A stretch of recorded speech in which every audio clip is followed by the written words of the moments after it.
Hello दोस्तों, स्वागत है आपका मेरे यूट्यूब चैनल परीक्षा प्लान में। तो चलिए आज की वीडियो को शुरू करते हैं। आज का वीडियो बहुत ही ज़्यादा महत्वपूर्ण है क्योंकि आज की वीडियो में इतिहास के महत्वपूर्ण 50 प्रश्न हैं। तो चलिए वीडियो को शुरू करते हैं। पहला प्रश्न है, भारतीय राष्ट्रीय कांग्रेस का अधिवेशन कब और कहाँ प्रारंभ हुआ? पहला विकल्प है 28 दिसंबर 1885 को बम्बई में। दूसरा विकल्प है 28 दिसंबर 1885 को लखनऊ में।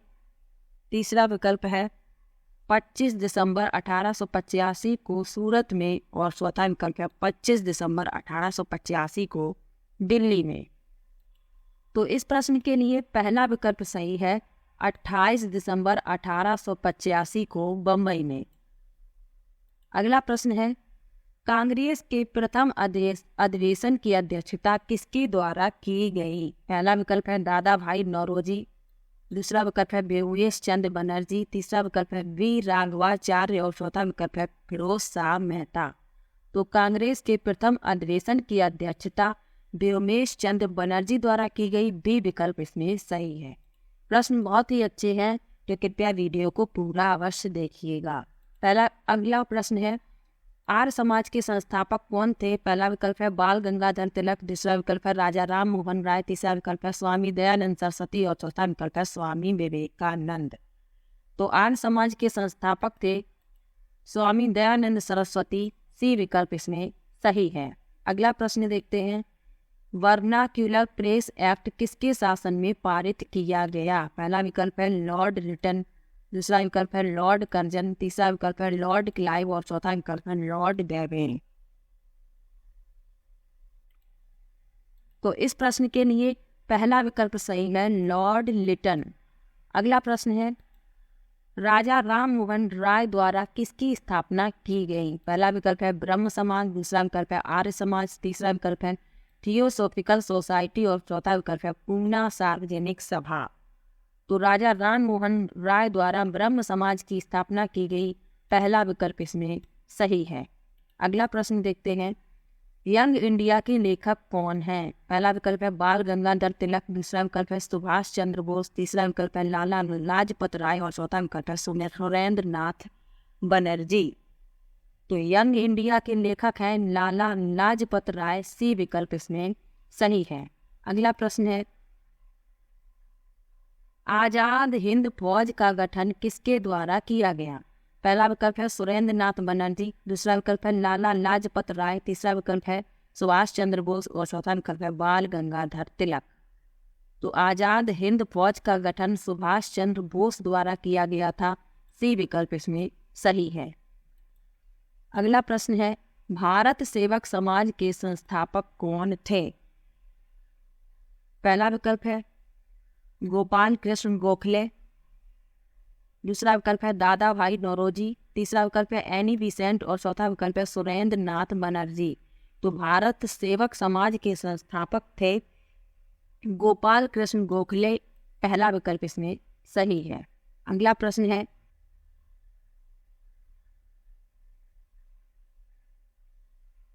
1905 में बंगाल विभाजन किसके द्वारा किया गया? पहला विकल्प है लॉर्ड कैनिंग। दूसरा विकल्प है लॉर्ड कर्जन। तीसरा विकल्प है लॉर्ड बेवेन। और चौथा विकल्प है लॉर्ड लिटन। तो बंगाल विभाजन किया गया लॉर्ड कर्जन द्वारा। बी विकल्प इसमें सही है। अगला प्रश्न है, अमेरिका में गदर पार्टी की स्थापना किसके द्वारा की गई? पहला विकल्प है लाला हरदयाल। दूसरा विकल्प है भाई परमानंद। तीसरा विकल्प है चंपकरमण पिल्लई। और चौथा विकल्प है श्याम जी कृष्ण वर्मा। तो अमेरिका में गदर पार्टी की स्थापना लाला हरदयाल द्वारा की गई। पहला विकल्प इसमें सही है। अगला प्रश्न है, अप्रैल 1920 में दिल्ली की केंद्रीय असेंबली में बम फेंकने वाले क्रांतिकारी नेता कौन थे? पहला विकल्प है सरदार भगत सिंह। दूसरा विकल्प है सुभाष चंद्र बोस। तीसरा विकल्प है चंद्रशेखर आजाद। और चौथा विकल्प है यशपाल। तो दिल्ली की केंद्रीय असेंबली में बम फेंकने वाले क्रांतिकारी नेता थे सरदार भगत सिंह। पहला विकल्प इसमें सही है। अगला प्रश्न है, कांग्रेस के उदारवादी व उग्रवादी नेताओं में पुनः मेल कब व किस अधिवेशन में हुआ? पहला विकल्प है 1916 के लखनऊ अधिवेशन में, दूसरा विकल्प है 1907 के सूरत अधिवेशन में, तीसरा विकल्प है 1906 के कलकत्ता अधिवेशन में और चौथा विकल्प है 1929 के लाहौर अधिवेशन में। तो इस प्रश्न के लिए पहला विकल्प सही है 1916 के लखनऊ अधिवेशन में। अगला प्रश्न है लखनऊ समझौता कब हुआ? पहला विकल्प है 1912 में, दूसरा विकल्प है 1914 में, तीसरा विकल्प है 1916 में और चौथा विकल्प है 1918 में। जो लखनऊ समझौता हुआ 1916 में, सी विकल्प इसमें सही है।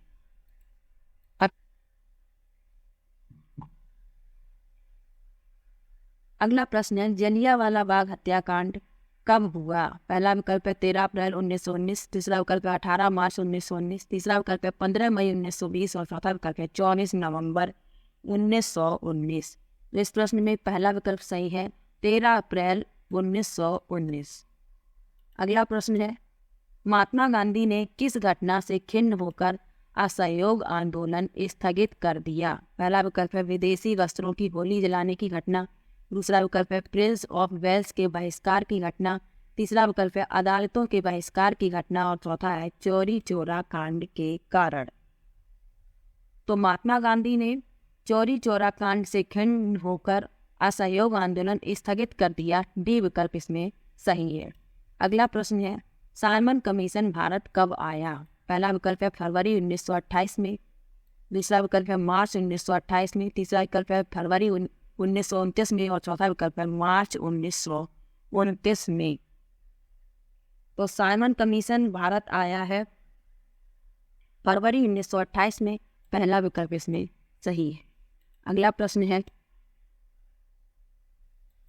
कांग्रेस द्वारा पूर्ण स्वाधीनता का प्रस्ताव कब व कहां पारित किया गया? पहला विकल्प है 31 दिसंबर 1929 को लाहौर अधिवेशन में, दूसरा विकल्प है दिसंबर 1928 को कलकत्ता अधिवेशन में, तीसरा विकल्प है 1922 के गया अधिवेशन में और चौथा विकल्प है उपर्युक्त में से कोई नहीं।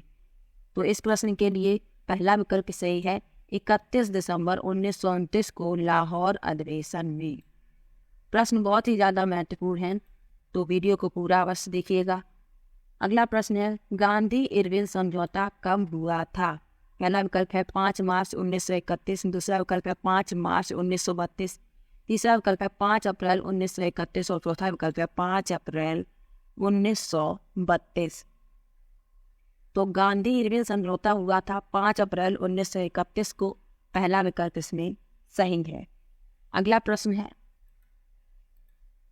गांधी जी ने सर्वप्रथम भारत में अपने सत्याग्रह का प्रयोग कहाँ पर किया?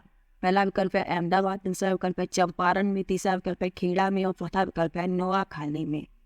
तो गांधी जी ने सर्वप्रथम अपने सत्याग्रह का प्रयोग किया है चंपारण में, बी विकल्प इसमें सही है, चंपारण। अगला प्रश्न है गांधी जी द्वारा किस पत्रिका का संपादन किया गया? पहला विकल्प है संवाद कौमुदी, दूसरा विकल्प है अमृत बाजार पत्रिका, तीसरा विकल्प है हरिजन और चौथा विकल्प है ट्रिब्यून। तो गांधी जी द्वारा जिस पत्रिका का संपादन किया गया वह हरिजन है, सी विकल्प इसमें सही है। अगला प्रश्न है महादेव गोविंद रानाडिंग तथा गणेश वासुदेव जोशी का संबंध किससे था? पहला विकल्प है बॉम्बे एसोसिएशन से, दूसरा विकल्प है पूना सार्वजनिक सभा से, तीसरा विकल्प है ब्रिटिश इंडियन एसोसिएशन से और चौथा विकल्प है ईस्ट इंडिया एसोसिएशन से।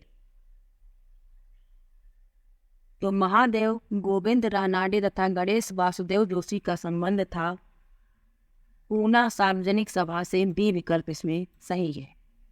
अगला प्रश्न है थियोसॉफिकल सोसाइटी किससे संबंधित है?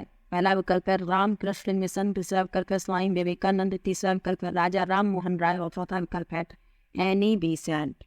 तो थियोसॉफिकल सोसाइटी का संबंध एनी बेसेंट से है, डी विकल्प इसमें सही है।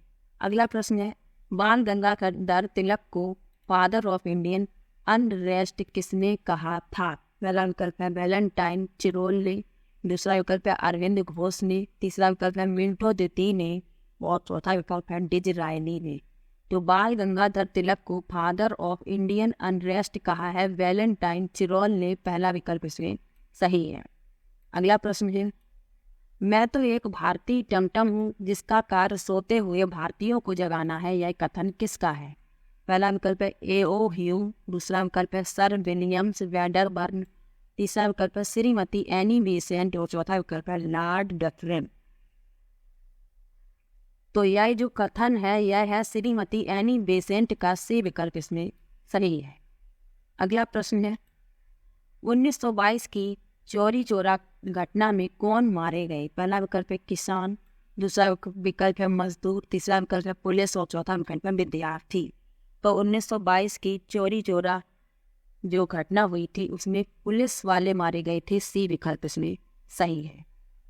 अगला प्रश्न है, किस मुगल शासक को आलमगीर कहा जाता है? पहला विकल्प है जहांगीर, दूसरा विकल्प है औरंगजेब, तीसरा विकल्प है अकबर और चौथा विकल्प है शाहजहां। तो आलमगीर कहा जाता है औरंगजेब को, दूसरा विकल्प इसमें सही है। अगला प्रश्न है, कौन सा मकबरा द्वितीय ताजमहल कहलाता है?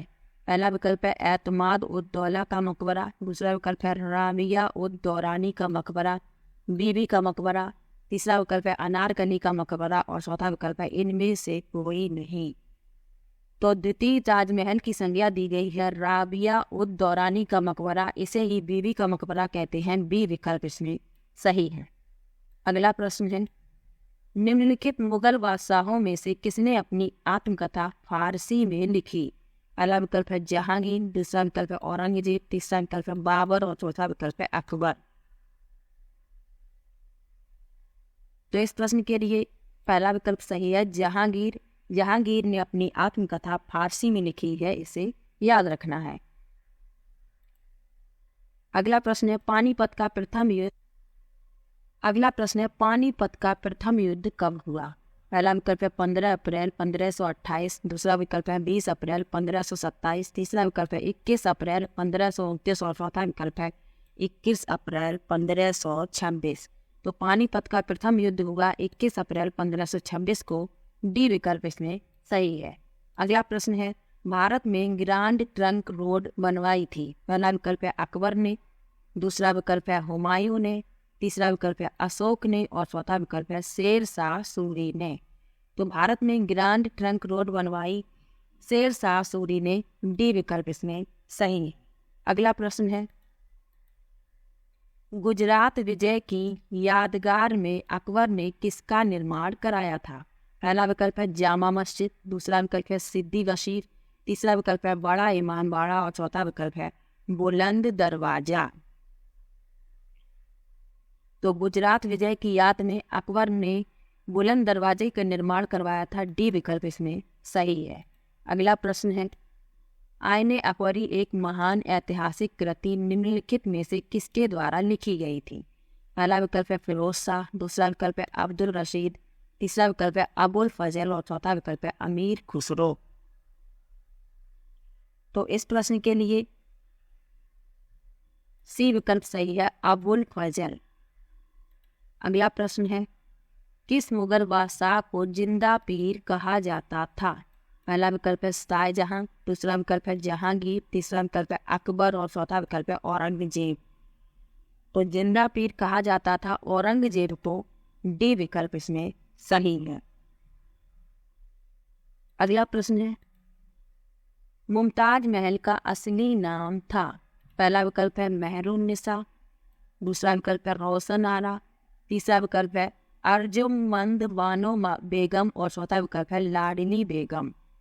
तो मुमताज महल का असली नाम जो था वह था अर्जुमंद बानो बेगम, सी विकल्प इसमें सही है, अर्जुमंद बानो बेगम। अगला प्रश्न है, दीन इलाही नामक धर्म किसके द्वारा शुरू किया गया था? पहला विकल्प है अकबर, दूसरा विकल्प है शाहजहां, तीसरा विकल्प है हुमायूं, चौथा विकल्प है जहांगीर। तो दीन इलाही नामक धर्म शुरू किया गया था अकबर के द्वारा, ये विकल्प इसमें सही। अगला प्रश्न है, प्रसिद्ध मुस्लिम शासका चांद बीबी जिसने बरार को अकबर को सौंपा निम्नलिखित में से किस राज्य से संबंधित थी? पहला विकल्प है अहमदनगर, दूसरा विकल्प है बरार, तीसरा विकल्प है बीजापुर और चौथा विकल्प है गोलकुंडा। तो प्रसिद्ध मुस्लिम शासका चांद बीबी अहमदनगर से संबंधित थी, पहला विकल्प इसमें सही है। अगला प्रश्न है, मुगल प्रशासन व्यवस्था में मनसबदारी प्रणाली को किसने प्रारंभ किया? पहला विकल्प है जहांगीर, दूसरा विकल्प है बाबर, तीसरा विकल्प है शाहजहां और चौथा विकल्प है अकबर। तो मनसबदारी प्रणाली को शुरू किया गया अकबर के द्वारा, डी विकल्प इसमें सही है। अगला प्रश्न है, महान संगीतज्ञ तानसेन किसके दरबार में थे? पहला विकल्प है शाहजहां, दूसरा विकल्प है बहादुर शाह, तीसरा विकल्प है जहांगीर और चौथा विकल्प है अकबर। तो तानसेन जो थे वह अकबर के दरबार में थे, अकबर के नौरत्नों में से एक थे, डी विकल्प इसमें सही है। अगला प्रश्न है, किस इतिहासकार ने शाहजहां के शासनकाल को मुगल काल का स्वर्ण युग कहा है? पहला विकल्प है JN सरकार, दूसरा विकल्प है AN श्रीवास्तव, तीसरा विकल्प है BA स्मिथ और चौथा विकल्प है इनमें से कोई नहीं। तो शाहजहां के शासनकाल को मुगल काल में स्वर्ण युग कहा है AN श्रीवास्तव ने, बी विकल्प इसमें सही है। अगला प्रश्न है, मुगल चित्रकारी किसके शासनकाल में पराकाष्ठा चरमोत्कर्ष पर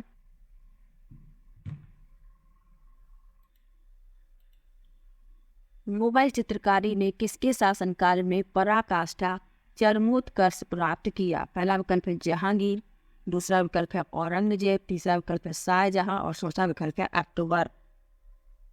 तो इस प्रश्न के लिए पहला विकल्प सही है जहांगीर। अगला प्रश्न है, दिल्ली के लाल किले का निर्माण किसके द्वारा करवाया गया था? पहला विकल्प है जहांगीर, दूसरा विकल्प है शाहजहां, तीसरा विकल्प है अकबर और चौथा विकल्प है नूरजहां। तो दिल्ली के लाल किले का निर्माण शाहजहां द्वारा करवाया गया था, बी विकल्प इसमें सही है। अगला प्रश्न है, हुमायूंनामा किसने लिखा था? पहला विकल्प है जहां आरा बेगम, दूसरा विकल्प है रोशन आरा बेगम, तीसरा विकल्प है गुलबदन बेगम और चौथा विकल्प है मुमताज महल। तो हुमायूंनामा लिखा गया है गुलबदन बेगम द्वारा, सी विकल्प इसमें सही है। अगला प्रश्न है, निम्नलिखित में से कौन अंतिम मुगल सम्राट थे? पहला विकल्प है बहादुर शाह द्वितीय, दूसरा विकल्प है अकबर द्वितीय, तीसरा विकल्प है आलमगीर द्वितीय और चौथा विकल्प है शाह आलम द्वितीय। तो इस प्रश्न में पहला विकल्प सही है बहादुर शाह द्वितीय। अगला प्रश्न है, अकबर के शासनकाल में भू राजस्व सुधारों के लिए कौन उत्तरदायी था? पहला विकल्प है जय सिंह, दूसरा विकल्प है बिहारी मन, तीसरा विकल्प है बीरबल और चौथा विकल्प है टोडरमल। तो इस प्रश्न के लिए डी विकल्प सही है टोडरमल। अगला प्रश्न है, किस मुगल बादशाह की मृत्यु दीन पनाह पुस्तकालय की सीढ़ियों से गिरने के कारण हुई? पहला विकल्प है अकबर, दूसरा विकल्प है जहांगीर, तीसरा विकल्प है बाबर और चौथा विकल्प है हुमायूं। इस प्रश्न में डी विकल्प सही है हुमायूं। हुमायूं की मृत्यु दीन पनाह पुस्तकालय की सीढ़ियों से गिरने के कारण हुई थी, याद रखिएगा। अगला प्रश्न है, किस मुगल बादशाह ने जजिया नामक कर पुनः लगाया? पहला विकल्प है औरंगजेब, दूसरा विकल्प है शाहजहां, तीसरा विकल्प है अकबर और चौथा विकल्प है जहांगीर। तो जजिया नामक कर पुनः लगाया गया औरंगजेब के द्वारा, ये विकल्प इसमें सही है। अगला प्रश्न है, अकबर के युवावस्था में उसका संरक्षक था? पहला विकल्प है अबुल फजल, दूसरा विकल्प है बैरम खान, तीसरा विकल्प है हैमू और चौथा विकल्प है फैजी। तो अकबर के युवावस्था में उसका संरक्षक बैरम खान था, बी विकल्प इसमें सही है। अगला प्रश्न है, शाहजहां ने निम्नलिखित में से किस शहर में मोती मस्जिद बनवाई थी? पहला विकल्प है आगरा, दूसरा विकल्प है अमरकोट, तीसरा विकल्प है दिल्ली और चौथा विकल्प है जयपुर। तो इस प्रश्न में पहला विकल्प सही है आगरा। अगला प्रश्न है, निम्नलिखित में से कौन सी आत्मकथा है? पहला विकल्प है पातशाहनामा, दूसरा विकल्प है तुर्के बाबरी, तीसरा विकल्प है अकबरनामा, चौथा विकल्प है हुमायूंनामा। तो आत्मकथा है तुझ के बाबरी, बाबर नामा कहते हैं इसे, बी विकल्प इसमें सही है। आखिरी प्रश्न है, कौन सा पहला मुगल शासक था जिसने कुषाण साम्राज्य के पतन के बाद भारतीय साम्राज्य में काबुल व कंधार को शामिल किया? पहला विकल्प है अकबर, दूसरा विकल्प है जहांगीर, तीसरा विकल्प है बाबर और चौथा विकल्प है हुमायूं। तो इस प्रश्न के लिए सी विकल्प सही है, बाबर। तो ये इतिहास के महत्वपूर्ण 50 प्रश्न थे। किसी भी प्रश्न में डाउट हो तो कमेंट बॉक्स में जरूर बताइएगा, और वीडियो कैसा लगा ये भी कमेंट बॉक्स में जरूर बताइएगा। एसएसटी की प्रैक्टिस चल रही है, आप लोग उन वीडियो को भी देख सकते हैं। तो मिलते हैं एक और नई वीडियो के साथ, तब तक के लिए बाय बाय।